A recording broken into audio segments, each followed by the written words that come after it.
I'm Holly from Flow Movement Therapy, where we help active people with hard-to-resolve injuries get their lives back by teaching them to move better. Now today we're going to be talking about walking barefoot. And I don't know about you, but walking barefoot is one of those simple pleasures in life. I remember growing up as a kid and playing outdoors a lot, running around and being able to play in the grass and in the rivers and on the beach, and just running around and loving being without my shoes for the first time, especially in the summer. It was just so glorious. And we lose that ability over time. As we get older, it's frustrating that you can't run around barefoot or you can't walk around with your orthotics or certain types of shoes on. But we should be able to. Our bodies are designed, our feet are designed to be able to take on anything that comes our way. And that includes many different types of textures and surfaces and angles and things like that. Just think of a hike on a very rugged trail. We should be able to do that with no problem. But of course, we're given an experience in our lives of flat level floors all the time without any challenge to them. So today what I want to do is start showing you how to wake up some of those lost memories of how to move your feet and be able to transition into being able to be barefoot again. So the first thing that we're going to do is we're going to talk about getting some more life into our feet, some more shapes that maybe we haven't had for a while. Our feet are able to make a myriad different types of shapes, but we're probably only good at one. And we only ever really spend our time with our feet in one shape. So let's start exploring some of those different shapes. I'm going to use a tennis ball, and you're invited to use any kind of ball similar to that you have lying around the house. So I'm going to grab my tennis ball. And what we're going to do here is, we're not doing necessarily a massage. What we're doing is just giving some new shape experiences to our feet. So we're going to take the ball, and we're going to place it underneath our foot.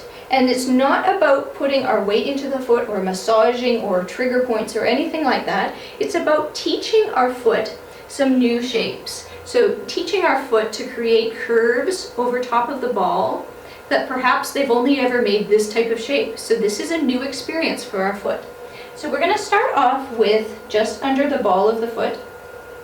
I'm just going to put just a tiny bit of weight into it just to allow ourselves to commit to the ball. And what we want to do is just surrender, completely let go, completely allow our foot to meld and mold into the shape of the ball. Not by forcing it, just by giving it the opportunity to make that curved shape. And we're going to move around our foot, so just taking your weight off. Again, it's not a massage, it's not a trigger point situation.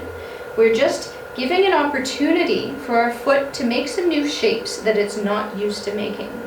And we'll just move along on the inside of the arch, creating some new shapes, putting just a bit of weight into it so that we can create some of a form over top, molding our foot to the ball. And then we're going to move, I'll just move so you can see, we're going to move further down the foot in the center and just putting a little bit of weight into it and then surrendering, completely relaxing, allowing those toes to go down and forward, which they may not have done for a long time. And just moving along the outer edge of your foot and just relaxing into the ball, and then going back towards the outer edge of our heel and just relaxing. Now I'm going a lot faster than I would recommend that you would do on your own, because just in the interests of time. So we're going to find all of those shapes in all of the weird and wonderful ways underneath our foot. And now we're going to add a little bit of movement to that. So we've had a little bit of a bent knee. So we're going to have finding those same spots and hanging out in places that may seem less familiar of a shape to you. And then we're going to do that with a straight knee. So you have a straight knee, and you can turn your foot out. You can turn your foot in, bend with your foot turned in, and just try some different configurations of how your body might move in weird and wonderful, new, unique ways. Think about taking a hike on one of those rugged trails and all the weird and wonderful shapes your feet should have to do on that hike. And just explore and try and invent new shapes. And then, when we're done, of course you would do the other foot, but what we want to do is just see what that means for us. How does that feel different? Does that give you a new experience of being able to feel the floor in a different way? Does that release and let go of some things, maybe in other parts of your body, that gives you some relief? And then we'll get you to do the other side as well. Now that's our first exercise, is just giving ourselves some new experiences under our feet to give them some new shapes that they may have forgotten about. So if that was useful to you, please like and subscribe, share with a friend, and comment and let me know how that was for you. We're going to move on to our second exercise. Now with this exercise, what we want to do is start waking up some of the oppositions in our feet. So if our feet only ever make one shape, they don't really know how to make other shapes. And just like with the ball, that exercise with the ball, that's helping us show where those forgotten areas are. But here we want to be able to move some different parts of our feet that maybe haven't moved in certain ways in a long time. One of those is the big toe. Really, really important toe for our stability and for our mechanics and getting us moving around. Now, many of us, our nervous systems have locked together all of the toes as the same. Because if they all move the same, they're just the same to the nervous system. There's no need to be able to move them differently, but they should. So what we want to do is be able to show them different ways of moving. So what we want to do is start looking at our big toe. So I'm going to invite you to lift all of your toes up off the ground. See if you can at first. And then we're going to focus just on the big toe.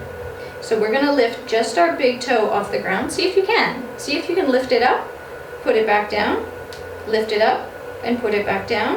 Do you have to hold your breath to do that? Concentrate really hard. And do your left and rights look the same when they lift? Do they lift to this in the same shape, the same way? Probably not. Nobody has an identical pair of feet.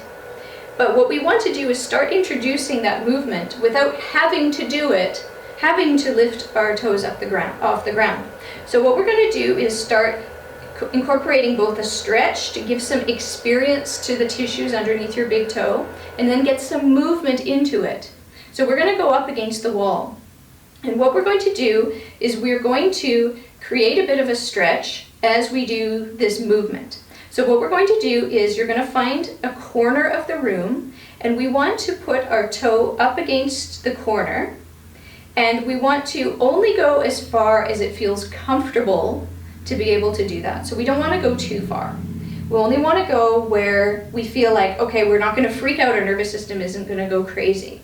So you may want to put a bit of a wedge or a bit of a towel or something in between so you can relax in that position. All the other toes we want to have down on the ground. So here, this may be enough for you. That may be enough for you and for your nervous system today. But what we want to do is start adding in some opposition.